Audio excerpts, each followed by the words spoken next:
હાલો મિત્રો, હું છું અશ્વિન ધામેલિયા.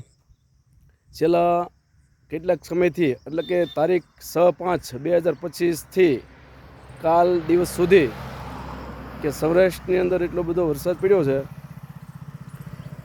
અને ખાસ કરીને અમરેલી જિલ્લા અને સાવંગલા તાલુકાની અંદર. અને આ હું તમને નેસરી ગામના ખેડૂતના તલ છે. આ કમોસમી વરસાદને કારણે આ નુકસાન થયેલું છે. જુઓ તમે, અત્યાર સુધી વરસાદ પડ્યો હતો ત્યારે જે પાસ્ત ડુંગળી હતી એને તો નુકસાન થયેલું છે, એ તો સંપૂર્ણપણે ફેલ થયેલી છે. પણ આ ઉનાળુ તલ જે કમોસમી વરસાદ એક ધારો 7 દિવસ લગી પડ્યો, અને એટલો બધો વરસાદ પડ્યો કે આ નેરા છે આવડા આખા ફૂલે ફૂલ આવી ગયા હતા, એટલો બધો વરસાદ પડેલો છે. અને આ સાવંગલા તાલુકો અને ગામ નેસડી ગામના ખેડૂતની આ વાડી છે. તમે જુઓ આ કેટલું નુકસાન છે. ઉનાળામાં કમોસમી વરસાદ પડવાના કારણે ઉનાળુ તલ છે, આ સંપૂર્ણ તલ ફેલ થયેલા છે.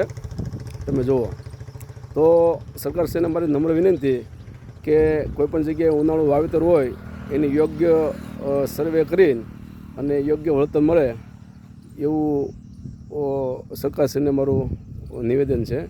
જય હિન્દ, જય ભારત, જય જય ગરવી ગુજરાત, જય જવાન, જય કિસાન.